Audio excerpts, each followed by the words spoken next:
GBP Hospital de Manipur Siza Hospital Kidney Transplant Specialist roni thansa site Mumbai Shalini Bishingo kaini kidney transplant khaisakha GB Shakham nogo tabuk baike hastro kaisar kidney transplant khaisakani shakha GBP Shakham nongni MS Dr. Bidhan Goswami সবাই দেখেছেন আপনারা কালকে মাননীয় মুখ্যমন্ত্রী যিনি আমাদের স্বাস্থ্য দপ্তরের ভারপ্রাপ্ত মন্ত্রীও উনি এসেছিলেন এবং হঠাৎ করেই উনি এসেছিলেন বিভিন্ন পরিষেবা খতিয়ে দেখেছেন। তো ওনার কিছু কিছু অবজারভেশন ছিল যে এতগুলো করার পরও আমরা হসপিটালে কিছু যেমন চেয়ার টেবিল এগুলো ঠিক মতো ছিল না বা সার্ভিস লুক আছে কিন্তু ঠিক মতো, তো আমরা ওইগুলি দেখছি। পিডাব্লিউডির একটা বড় প্রবলেম ছিল, কোনো জায়গায় রং ছিল না, জল লিকিং ছিল, বেসিন কাজ করছে না।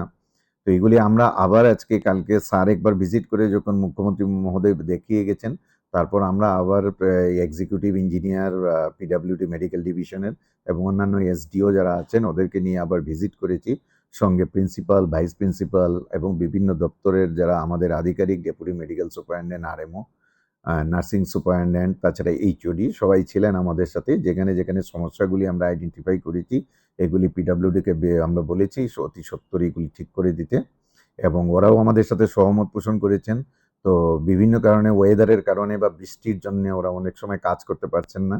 তো ধীরে ধীরে ওরা কাজ শুরু করেছেন এবং বলেছেন অতি সত্বর যে সমস্ত সমস্যা আছে এইগুলি ওরা সমাধান করে দেবেন। ট্রমা সেন্টারের যে পরিকল্পনা কি রয়েছে? আপনি বলেন যে ট্রমা সেন্টারে আমাদের একটা ট্রায়াজ এরিয়া ছিল, কিন্তু আমাদের কাছে স্পেশালি এই নার্সিং অফিসার এবং মেডিকেল অফিসার কম থাকাতে আমরা ওই ট্রায়াজটা মাঝখানে একবার শুরু করার পরও আবার ডিসকন্টিনিউ করতে হয়েছে। তো এখন আমরা ওদের সাথে বসে আলোচনা করেছি, আমরা কিছুদিনের মধ্যে এটাকে আবার পরিষ্কার পরিচ্ছন্ন করে ওইখানে ট্রায়াজটা শুরু করে দেব। যেই উদ্দেশ্যে এটা নির্মিত হয়েছিল ওইটা আমরা ব্যবহার করবো। আপনি গিয়েছিলেন, সেখানে মহিলাদের সিরিয়াল নাম্বার দেওয়া নিয়ে আপনি একটা অসন্তুষ্ট প্রকাশ করেছিলেন, সেটা কি ছিল? অ্যাকচুয়ালি আমরা চাই না যে কেউ লাইন ধরে এখানে দাঁড়িয়ে থাকুক, যে যেখানে ইচ্ছা বসতে পারবে। ওখানে আমরা জলের ব্যবস্থা, বসার ব্যবস্থা এগুলি রিসেন্টলি করেছি, আপনারা দেখেছেন। কিন্তু আজকে আমি দেখলাম কোনো কারণে ওদের মধ্যে এগুলো ডিস্ট্রিবিউট করা হয়নি। তো আমি আমাদের deputy medical superintendent Bishnu Goswami এবং আরএমও ডক্টর বিকাশ দেববর্মা দুজনকেই ডেকে বলেছি জিনিসটা খতিয়ে দেখতে, এবং সব ধরনের ব্যবস্থা নেওয়া হবে যাতে পেশেন্ট পার্টিকে কোনো ধরনের সমস্যার সম্মুখীন না হতে হয়। আরেকটা বিষয় স্যার, দূর দূরান্ত থেকে তারা চিকিৎসা নিতে আসে, দেখা যায় প্রায় সময় তারা চুরি, টাকাই বলুন বা অন্য মোবাইলেই বলুন, প্রতিনিয়ত চুরি হচ্ছে হাসপাতালে। সেই জায়গাতে পুলিশ কতটুকু ব্যবস্থা রয়েছে বা সিসি ক্যামেরা থাকা সত্ত্বেও এরকম ঘটনা কি বলবেন স্যার এই বিষয়ে? আমাদের এখানে অনেক জায়গায় এখনো সিসি ক্যামেরা নেই এবং চোরেরা এই সুযোগটাও গ্রহণ করছে।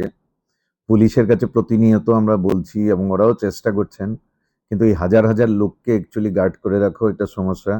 আমরা সিকিউরিটিদের মধ্য থেকে সাধারণ পোশাকে ওদেরকে লাইনের মধ্যে অনেক সময় দাঁড় করিয়ে রাখি। আমরা কিছু কিছু লোককে ধরতেও পেরেছি, পুলিশের কাছে হ্যান্ড ওভার করেছি। আমরা গত 2 মাসে প্রায় 10 জনকে এইভাবে করেছি। কিন্তু হসপিটালে যেহেতু সবার ফ্রি এন্ট্রি, সবাই অসুস্থতা নিয়ে আসেন, কাজেই ওদেরকে পুরোপুরি আলাদা করে দেওয়া সম্ভব হয় না। তো এই ঘটনার দিকে আমরা নজর রাখছি এবং সিকিউরিটিকে আমরা বলেছি যে ওরা যেন সাধারণ পোশাকে অনবরত ঘুরতে থাকেন এবং দেখেন যে যাতে লোক এই ধরনের সমস্যার সম্মুখীন হয়।